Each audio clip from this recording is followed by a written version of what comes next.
3 Navy SEALs are trapped in a collapsing building in Mosul.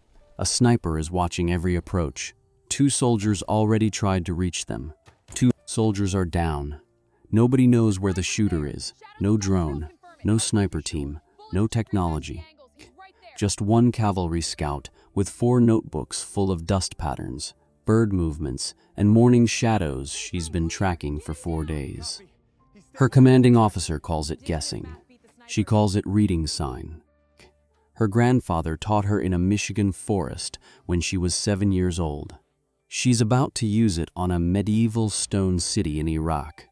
The sniper is somewhere in 3 buildings. She has 20 minutes to figure out which one. Sergeant Tara Holt read the street the way her grandfather had taught her to read the forest. Not looking for the thing itself, looking for what the thing had done to the world around it. She was 23 years old, 3 years in the army, 8 months in Mosul, and she had learned something about cities that nobody had put in a field manual. A city was a forest. Different materials, different geometry, different species of threat, but the same fundamental principle. Everything that passed through a space left something behind. Everything that occupied a position changed the environment around it. Every action produced a record. The record was readable if you knew how to read it. Her grandfather's name was Joseph Makwa. He was born on the Lansing Indian Reservation on the Keweenaw Bay in the Upper Peninsula of Michigan in 1944, the second of 6 children.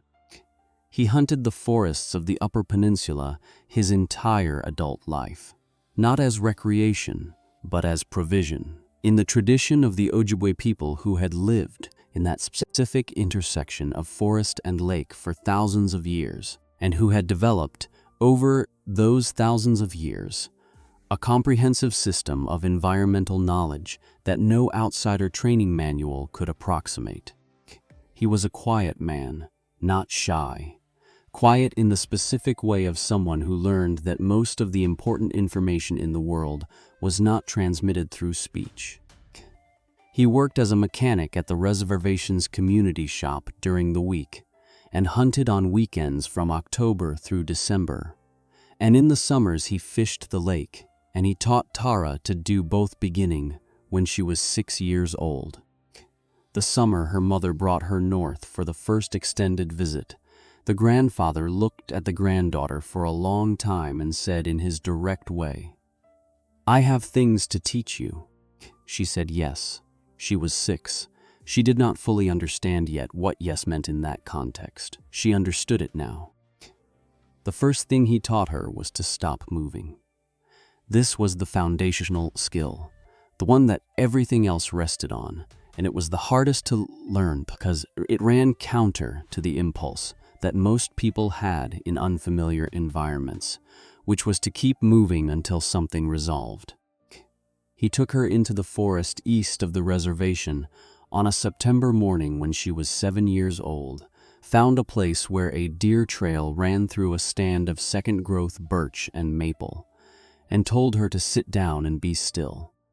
She sat. She was still. After 20 minutes, she started to fidget, and he said, "Not yet." She was still. After 40 minutes, she said she was bored, and he said nothing. After an hour, a doe walked through the birch stand 20 meters from where they sat, unhurried, completely unaware of them, moving with the confidence of an animal that had detected nothing wrong in its environment.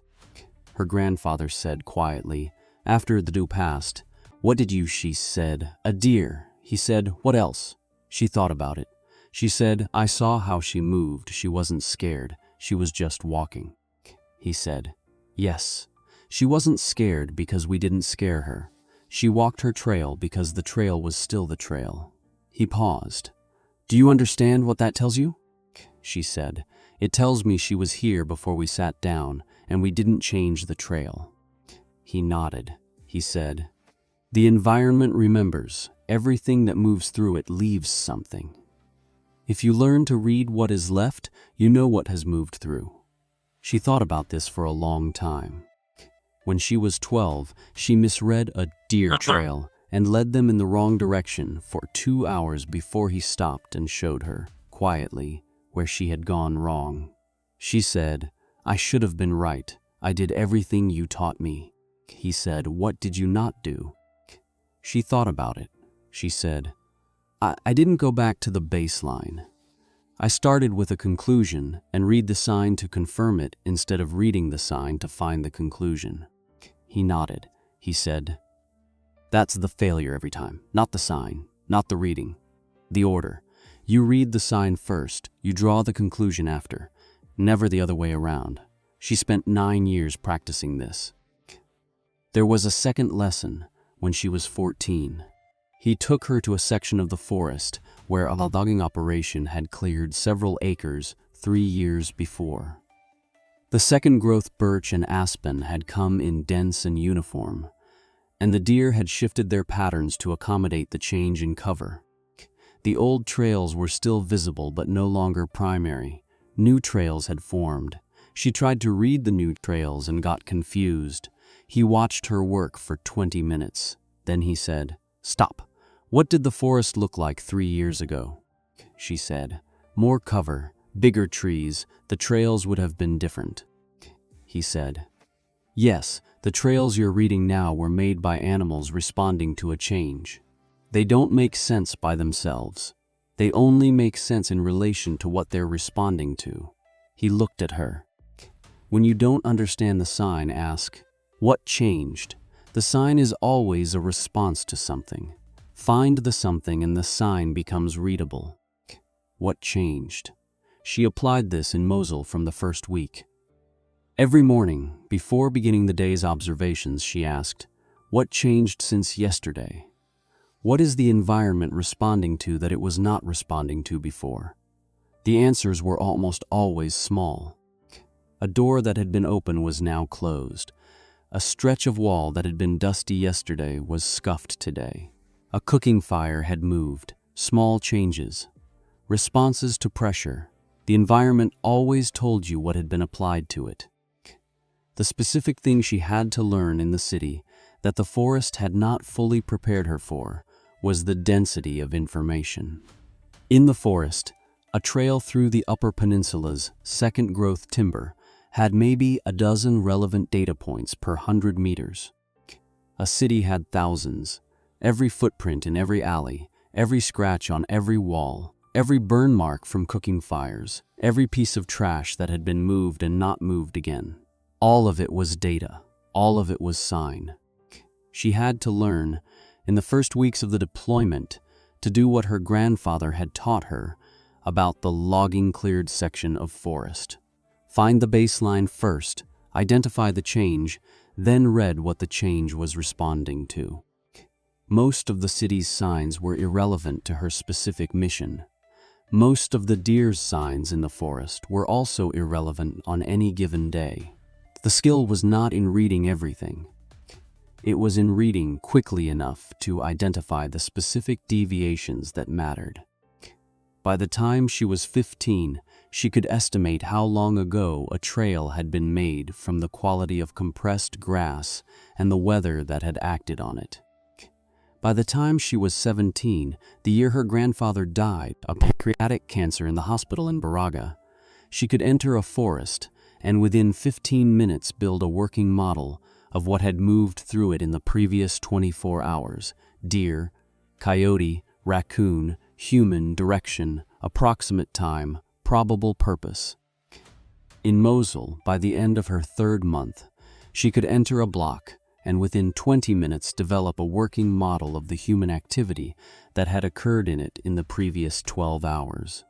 This was not magic. This was baseline plus deviation plus interpretation.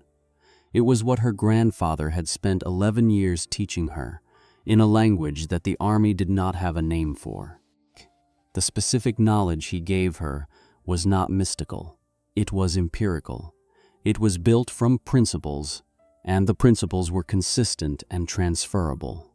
Everything that moved through an environment disturbed that environment in specific and predictable ways. The disturbance was proportional to the size of the thing that moved, the speed at which it moved, the time that had passed since it moved, and the specific qualities of the environment it moved through. If you understood these relationships, you could work backward from the disturbance to the thing.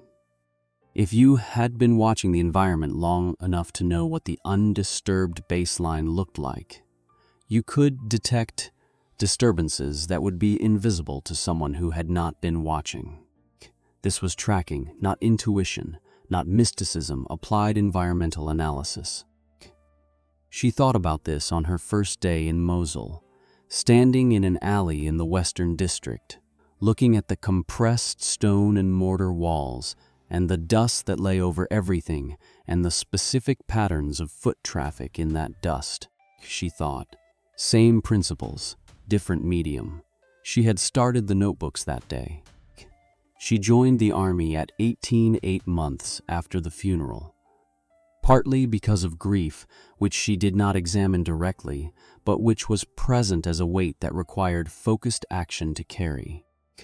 Partly because the skills her grandfather had given her felt, in some deeply intuitive way, military in application, even though they had come from the forest. The translation had not been immediate. In the first month of her deployment, she had walked through Mosul's streets, trying to apply forest logic to stone and mortar, and had found the surface-level differences overwhelming. No green, no soil, no running water, no seasons to interpret. Everything was dust and concrete, and the specific gray pallor of a city that had been under siege. Then she had stopped trying to see the city as a different forest, and had started seeing it as the same problem in different materials. The deer trail through fresh snow was the dust in a Mosul alley. The bent grass was the scuffed stone on a doorstep. The still water where the deer had stopped was a window left open in a building where all the other windows were closed. The birds displaced from a rooftop were the same as the birds displaced from a forest's canopy, always reading the environment around them and responding to what they found in it. She had started the notebooks that day. She requested the infantry branch. They told her she was not eligible at the time of her enlistment. She requested cavalry scout. They said yes. She was a 19D cavalry scout. Her official function was reconnaissance, surveillance, and security in support of the main effort. Her immediate section chief, Staff Sergeant Derek Moss, described her function more specifically as observe and report without being an idiot about it. This was, she had come to understand, Moss's highest expression of professional respect. He gave it to her maybe once a week. Moss was 32 years old, from El Paso, Texas, 12 years in the Army, 3 previous deployments. He was not a bad leader. He was methodical. He was fair. He enforced standards consistently and took care of his people in the ways that mattered. He made sure they slept when they could. He pushed back on assignments that exceeded the section's capability. He was honest about what was happening and what was coming. His blind spot was specific. He trusted systems and processes and established doctrine. And Tara's approach to observation did not correspond to any system or process or doctrine he was familiar with. It looked from the outside like intuition. He did not trust intuition in a tactical environment. Intuition, in his experience, got people killed. He was not wrong about intuition. He was wrong about what she was doing. It was June 2017. The Battle of Mosul was in its final phase. The Iraqi security forces, backed by U.S. advisors and special operations elements, were clearing the last districts of the Old City from the remnants of ISIS. The Old City was a medieval warren of narrow streets and dense stone construction. Alleys barely wide enough for 2 people to walk abreast, buildings stacked against each other like the pages of a compressed book. From a tactical standpoint, the worst possible urban environment. No sight lines, no clear fields of fire, no logical geometry, and a civilian population that had been living under ISIS for 3 years. The scout section's observation post was on the third floor of a partially damaged building overlooking a key intersection. From the OP, they could see approximately 180 meters of open ground in one direction, and perhaps 60 meters in the other before the streets turned and the sightlines disappeared into the compressed geometry of the old quarter. She had been in this OP for 4 days. She had 4 notebooks full of observations, not the standard observation log the section was required to keep, which tracked vehicle movements and personnel activity in standard format. Her own parallel notebook, which tracked environmental indicators, the way dust settled overnight in the intersection, which movement patterns disturbed it, where birds were and were not, the way light moved through gaps in destroyed buildings as the sun tracked across the sky, the patterns of cooking fire smoke that told you where civilians were sheltering and in what numbers. Moss saw the notebooks once. He said, "That's not observation, that's guessing." She did not correct him. She thought about whether the correction would produce useful change or only friction. The notebook was already in her desk. The analysis was already happening. The only thing a confrontation would change was the quality of her working relationship with Moss.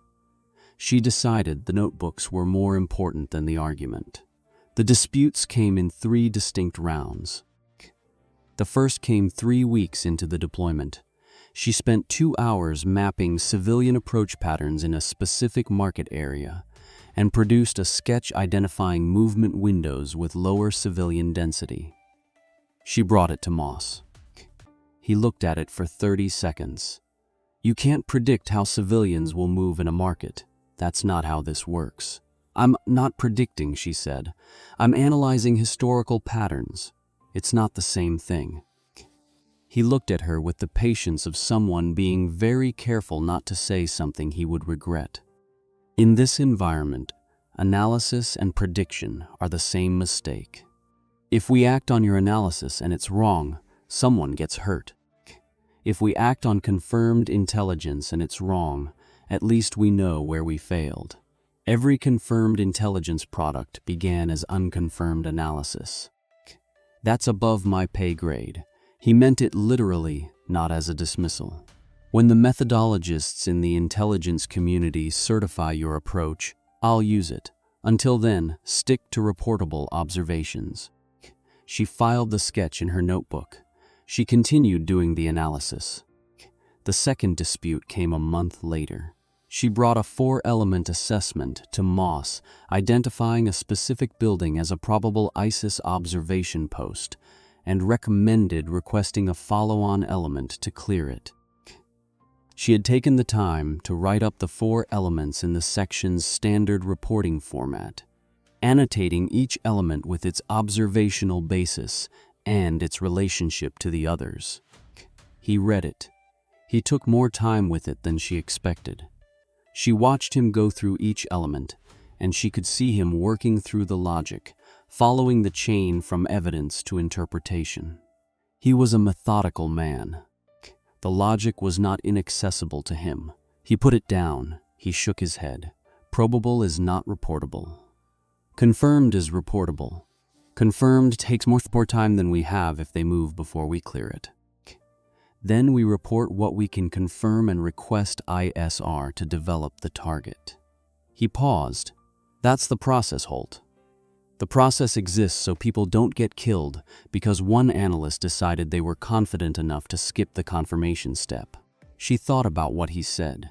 He was describing a real failure mode. He was correct that the failure mode existed. He was wrong that it applied to her methodology, because her methodology was not an analyst deciding they were confident enough. It was a structured analysis of 4 independent indicators that converged on a single location. The difference was the same difference between guessing at an answer and showing your work. The outcome of both might be the same correct answer, but only one of them was reproducible and auditable. The only way to demonstrate this was to be right. She went back to her notebooks. 2 days later, the building was confirmed as an ISIS observation post when a subsequent unit moved through and found it occupied. Moss said nothing to her about this.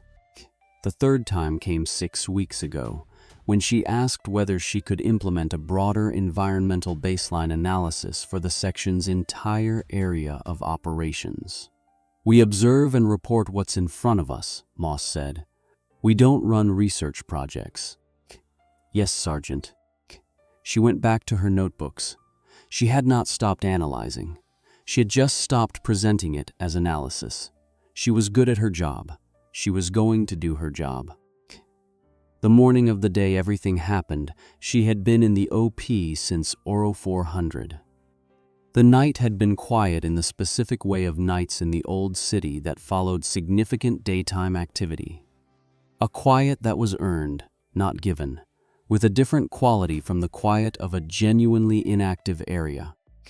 The environment had been disturbed during the previous day's fighting and was still settling back to baseline. She noted in her environmental notebook, post-activity stillness, transition pending. She noted other things. The cooking fire in the building 3 blocks south had not been lit this morning.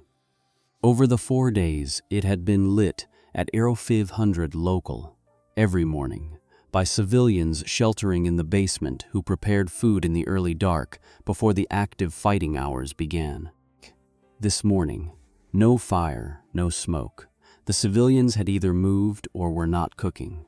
Either interpretation was significant. People who were sheltering in place and felt secure continued their routines. A change in the routine meant a change in the environment. She noted the specific quality of the dust in the intersection below the OP. 4 days of the same foot traffic patterns. The specific way that the dust was disturbed in the morning by whatever movement had occurred overnight, then disturbed further as the day's activity began. She had been watching this long enough to know the overnight baseline. This morning, the dust in the southwest corner of the intersection, disturbance patterns that were larger and more recent than standard overnight movement.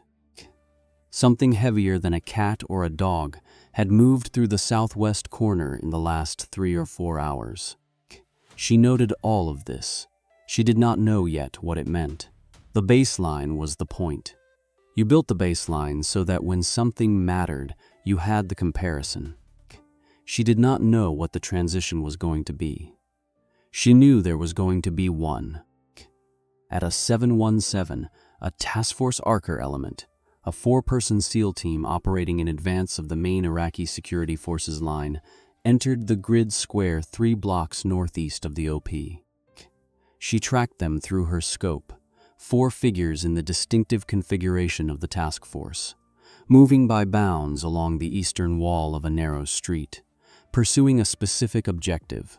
At 0734, the building they entered exploded. Not dramatically, not like a car bomb or artillery, a contained structural explosion, probably a command-detonated IED emplaced in the building's interior, designed not to destroy the structure but to collapse a specific section. The blast was loud but bounded. The building's exterior walls on 2 sides remained mostly intact.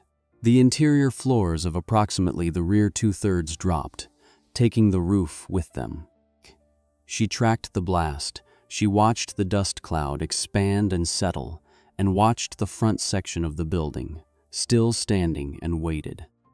2 minutes after the blast, a figure appeared in a window of the building's front section, 1st floor. Hand signal. 3 fingers, then a fist, then 2 fingers, 3 people, trapped, 2 injured. She set it to the section channel, directing it at Moss. Archer element, 3 personnel, structure northeast grid, 2 wounded. Copy, I see them. Moss was on the radio immediately, relaying to the battalion operations center. 40 seconds later, from a direction she could not immediately identify, a shot. One of the ISLF soldiers moving toward the Archer building fell in the open ground between the 2 structures. He did not get up. He had been hit in the upper body. she noted. Single shot, no visible muzzle flash from her angle, the soldier fell backward and to his left. She thought about the body mechanics of the impact. Backward and to the left, from his direction of travel, which had been northeast. Backward relative to his line of advance, left relative to the direction he had been facing. This told her something about the angle of incidence. Not from directly ahead of him, not from his flank, but from a vector between those two. From the northeast, angled slightly south. She noted this in her notebook. 7 minutes later, a second shot. A second ISF soldier, different angle of approach, hit while attempting to reach the building from the south side. He went down. The fall told her, same direction of fire, consistent with the northeast slightly south vector. 2 shots. She had a directional sector. I have a direction of fire on the sniper, she told Moss. Northeast, approximately 30 degrees spread, elevation unknown. What's your basis? Impact analysis from the 2 casualties. That's not confirmation. He was on the radio again, relaying the sniper contact. She did not argue. She turned back to her scope and began the second element of the analysis. The sun was at approximately 0730 local, in the east-southeast at an elevation of roughly 28 degrees above the horizon. The shadows fell northwest, long, definite, predictable. She had been watching shadows in this area for 4 days and had a baseline for what they looked like. Her grandfather had taught her this at the beginning. You cannot know what is anomalous until you know what is normal. 4 days of shadow observation gave her a shadow map, which buildings threw shadow over which streets at which times, which windows were in direct light versus shade, which positions would expose a person to backlight and which would keep them in cover. She looked at the northeast sector. She thought about which buildings could have a firing position with physical line of sight to the Archer building's approaches. Not all buildings. The street geometry created dead zones. Areas blocked by intervening structures, regardless of where in a building you positioned yourself. An ISIS sniper with any tactical knowledge would have scouted for a position that provided clean sight line to the target area and cover from counterfire. Her grandfather would have said, "The deer does not bed in the open. It beds where it can see and where it cannot be seen." She began eliminating buildings. Building A, 3 stories, directly northeast. She had been observing this building for 4 days. In her baseline, pigeons roosted on the eastern parapet every morning between 0600 and 900, departing when the sun warmed the stone. This morning at 0730, the eastern parapet was empty. The pigeons had not come. This was not conclusive. There were many reasons pigeons might shift, but it was a data point. Something had changed in the environment of that parapet or in the adjacent structures within the last several hours. She noted it as a supporting indicator, not a primary one. The shadow geometry of Building A was also less optimal than she would have expected a sniper to choose. The sun at this hour would be directly in the face of anyone shooting from Building A's northeast corner toward the Archer building. Not impossible, not preferred. Building B, 2 stories with an irregular roofline, partially destroyed on the north end. The geometry of the street between Building B and the Archer building included a collapsed wall section that would partially block the sightline to the Archer building's main approach from most positions in Building B. Possible, but geometrically constrained. The time interval between shots was inconsistent with the geometry of Building B. A position in Building B could see the approach area clearly from most second-floor positions, which meant no repositioning time would be required, which did not match the 11 and 7-minute intervals she had observed. Building B was lower probability. Building C, 4 stories, partially destroyed on the upper floors. The lower floors were intact. She had been watching Building C all morning and observed nothing anomalous in the standard sense. No personnel movement, no visible equipment. But anomaly in environmental terms was not the same as anomaly in personnel terms. It was subtler. Building C's sun geometry was better for a northeast shooting position than Building A's. At 7:30, Building C's northeast corner would have the sun at roughly 35 degrees to the east, behind and to the right of a shooter looking southwest toward the Archer building. The light would not be in the shooter's face. The shadow from the collapsed upper floors would provide additional concealment from aerial observation. She focused her scope on Building C's second floor, northeast corner. In the shadow of the collapsed upper section, on the north face, she saw a specific pattern in the dust that coated the exterior stonework at the window level. Not the uniform accumulation of an unoccupied building that had been collecting Mosul's summer dust for 3 years undisturbed. A compressed, slightly disturbed pattern, as if the dust had been pushed against the window frame from the inside. The disturbance was the kind that built up over hours. Someone had been opening and closing that window, leaning against that frame, pressing against the stonework. Not once, multiple times. This morning, before she was looking, she noted this. It was consistent with an occupied firing position. It was also consistent with a civilian sheltering.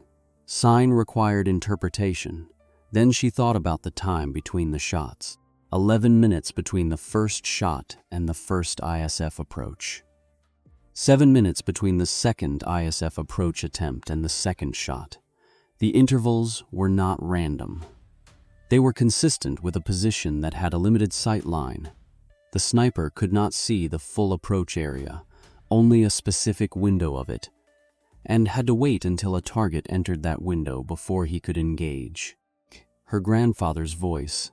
The track tells you where it was. The bent grass tells you where then the still water tells you where it stopped. The time between the track and the bent grass tells you how fast it was moving and why. The time between the shots. The sniper was not changing position. He was shifting within his firing position, reacquiring the target when it appeared in a gap between buildings. The shift took time. Not a lot of time, but time consistent with a narrow observation window that required repositioning rather than simple re-aiming. She thought about Building A and the missing pigeons. Pigeons on a rooftop established a baseline. A change in the baseline indicated a change in the environment. The eastern parapet of Building A was connected at the alley level to the north face of Building C. A person moving through Building C from an interior access point, a connecting basement or first floor access through the alley, would disturb the environment in a way that birds at the connected structure would potentially respond to. She thought, Building C second floor, northeast corner, a gap sight line to the Archer building's approaches, a limited observation window requiring repositioning between shots, access through alley or connecting basement, occupied in the last several hours. The 4 elements combined. Impact angle from the 2 casualties pointed northeast with a southward deflection, consistent with a position in the northeast buildings. Shadow geometry eliminated Building A from the preferred position list based on unfavorable sun angle for the shooter and eliminated Building B based on the geometry of the collapsed wall section. Time intervals between shots were consistent with a narrow sight line requiring positional shift, which corresponded to Building C's window geometry, looking through the gap between Buildings D and E. Dust disturbance on Building C's northeast window frame was consistent with an occupied firing position of several hours' duration. The displaced pigeons from Building A's eastern parapet were consistent with human activity in Building C, to which Building A was adjacent at the alley level. 4 independent indicators, all 4 consistent with the same location. none of them individually sufficient. All of them together pointing at the same place on the map. She was not certain. She was reading sign. Sign was not certainty.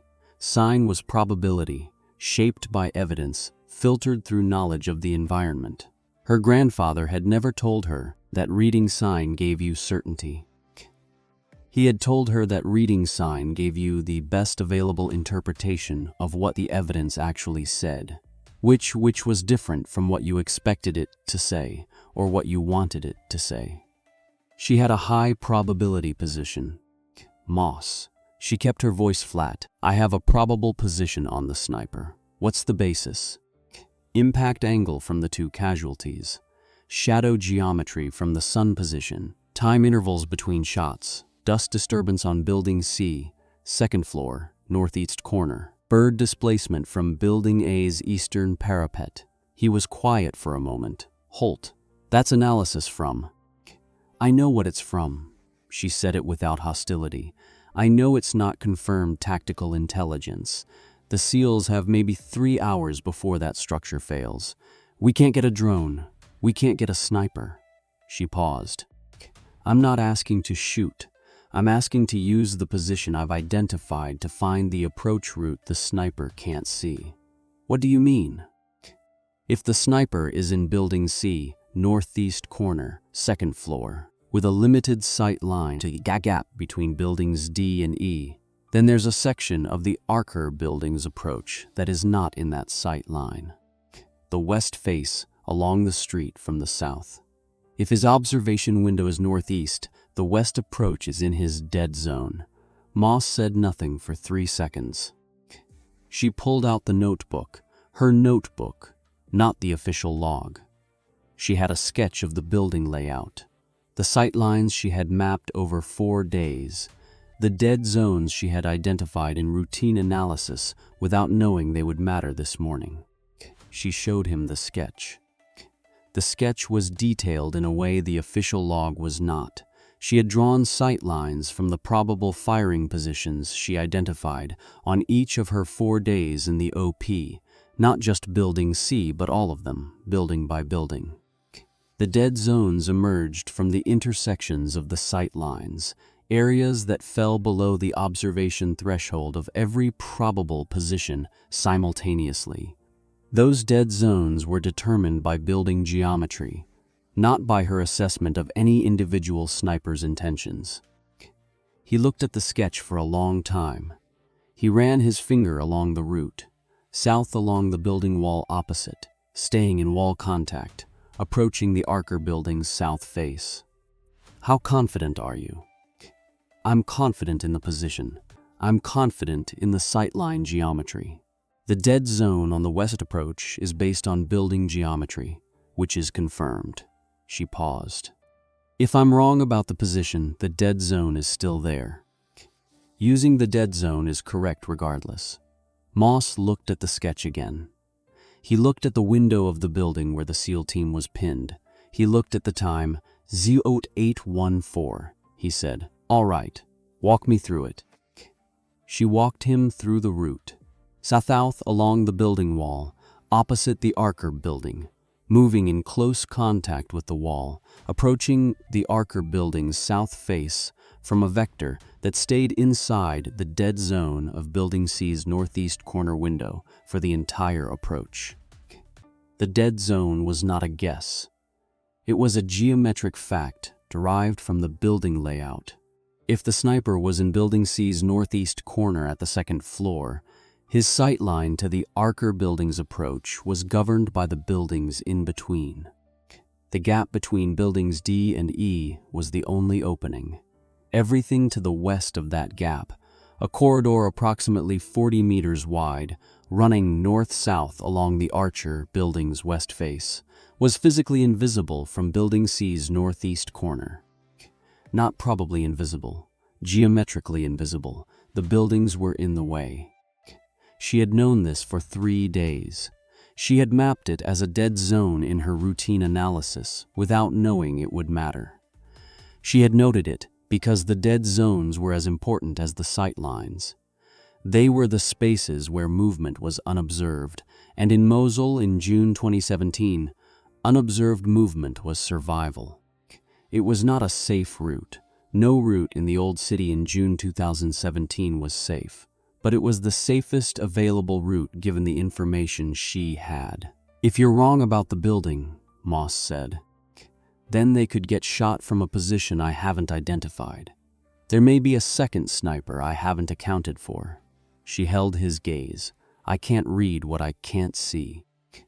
Everything I've observed over the last 4 days is consistent with one sniper in Building C, and both shots this morning are consistent with the position I've identified.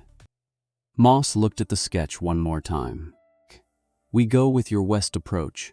I need 2 people in overwatch on the north side while the extraction team moves. I'll do overwatch on Building C, Tara said. If he shifts, I'll see it. You sure?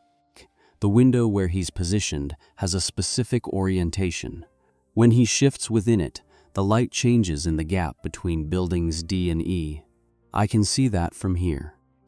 Moss nodded once. Not approval exactly.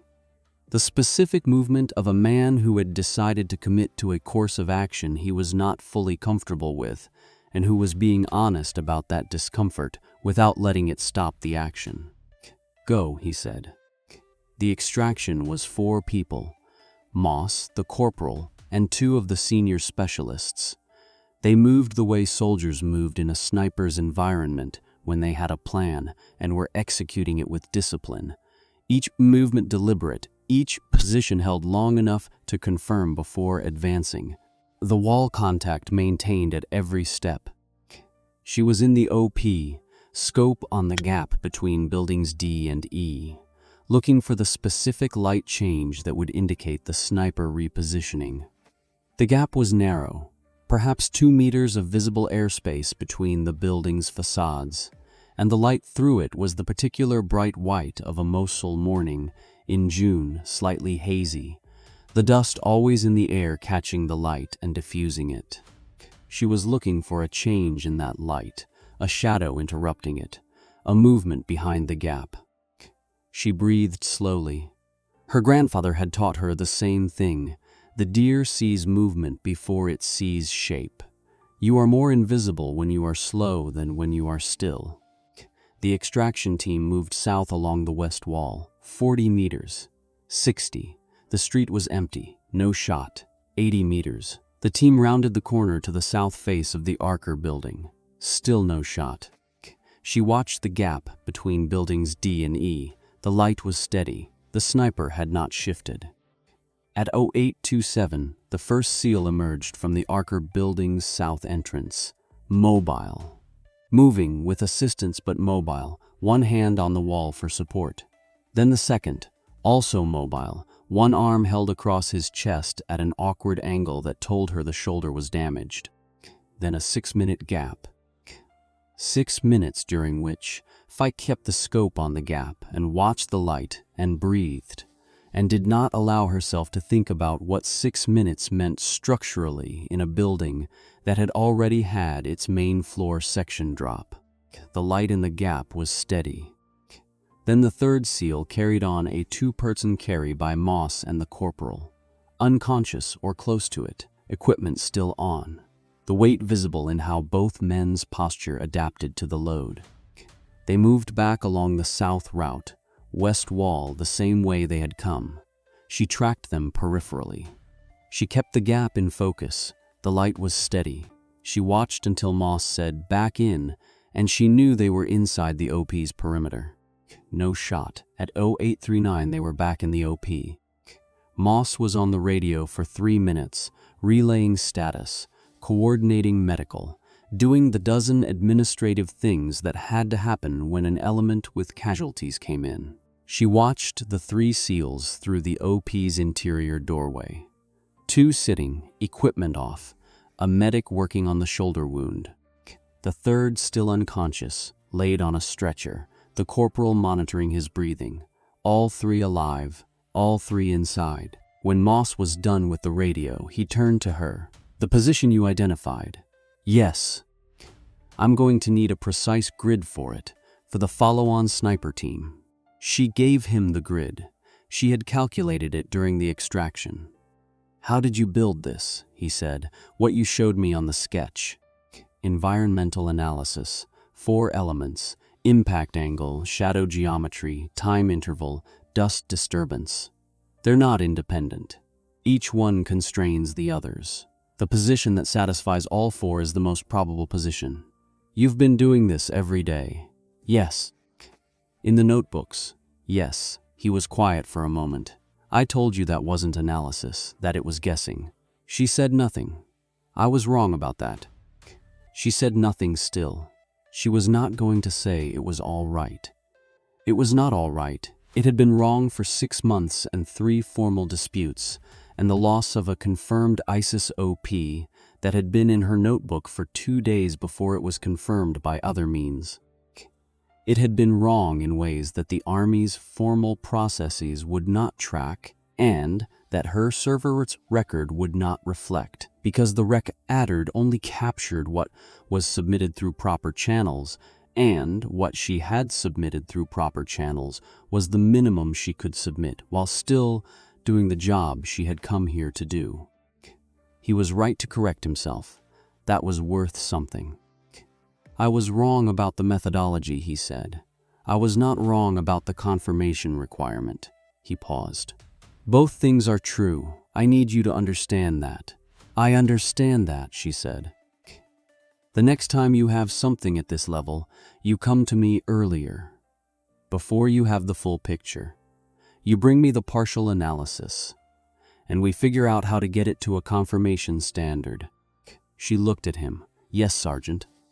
He said it simply, without decoration.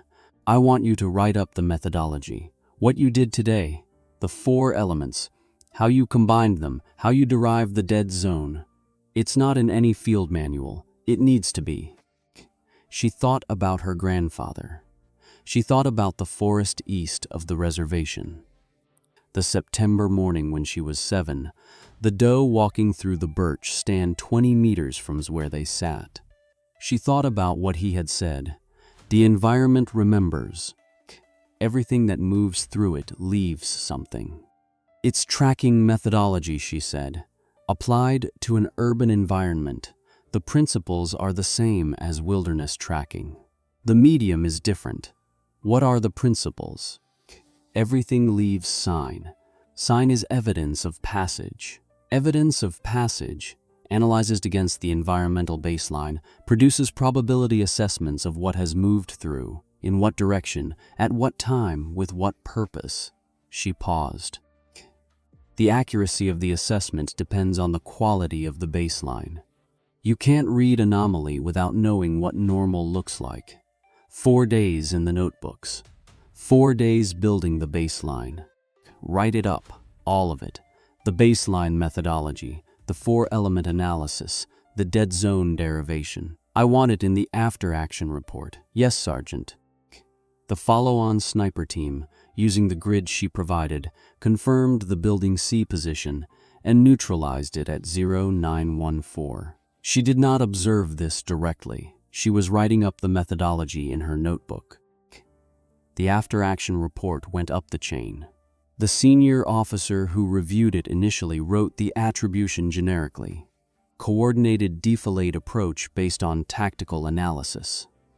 Moss flagged this and said, the approach route was derived from a specific analytical methodology developed and executed by Sergeant Holt. The record should reflect that. The officer looked at Moss and then at Tara and rewrote the attribution to correctly identify her contribution. She had been in the room for this exchange. She had watched the officer look at both of them and then make the correction, and had thought about what it meant that the correction had required Moss to ask for it. Not with resentment. With the specific analytical attention she gave to everything. The record had been wrong. Moss had made it right.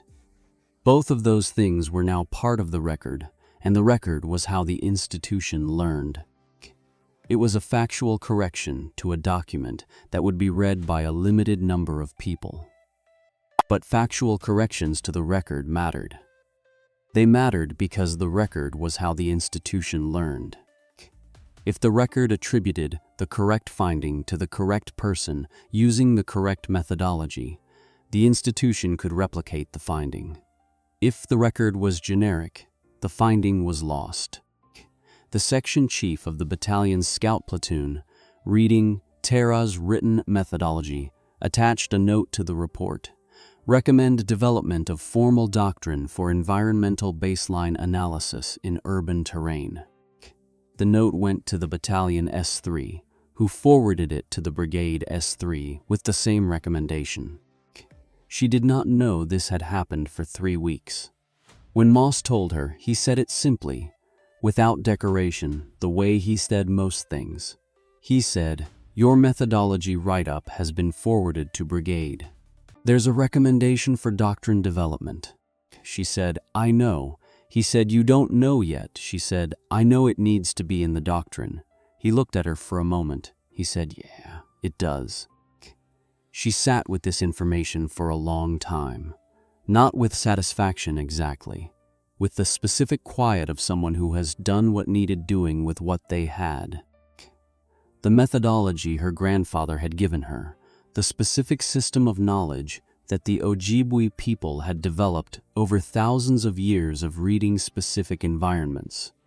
That system, translated into military doctrine language, properly attributed, was going to be available to the next soldier who needed it and did not have a grandfather who hunted.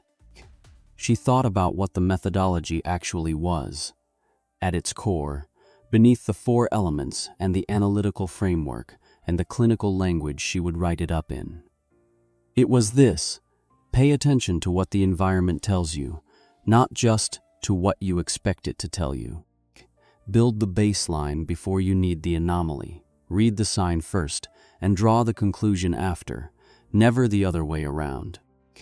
These were not military principles. They were not even her grandfather's principles in a proprietary sense.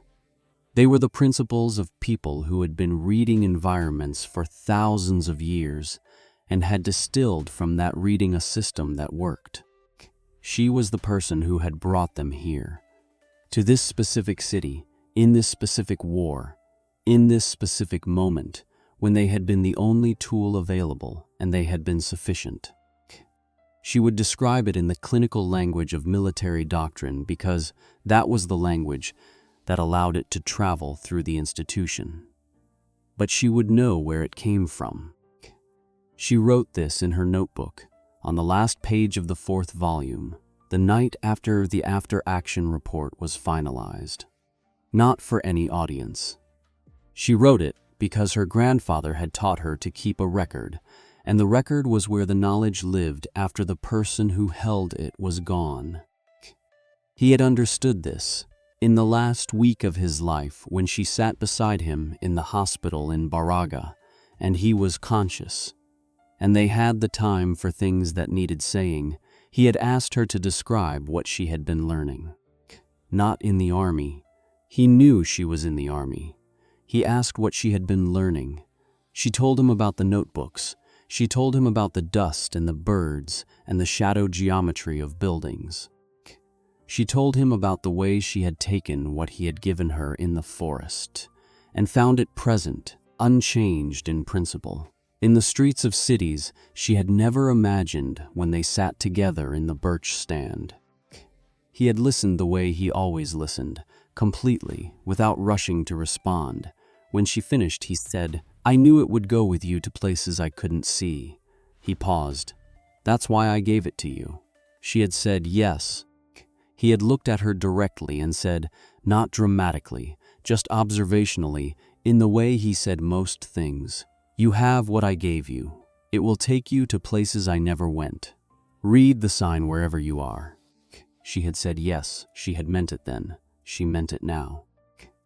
The next morning, as the sun broke over the dusty streets of Mosul and threw new shadows across the old city, shadows she had been mapping for 4 days, shadows that had told her what she needed to know, she opened a 5th notebook. She started at the beginning,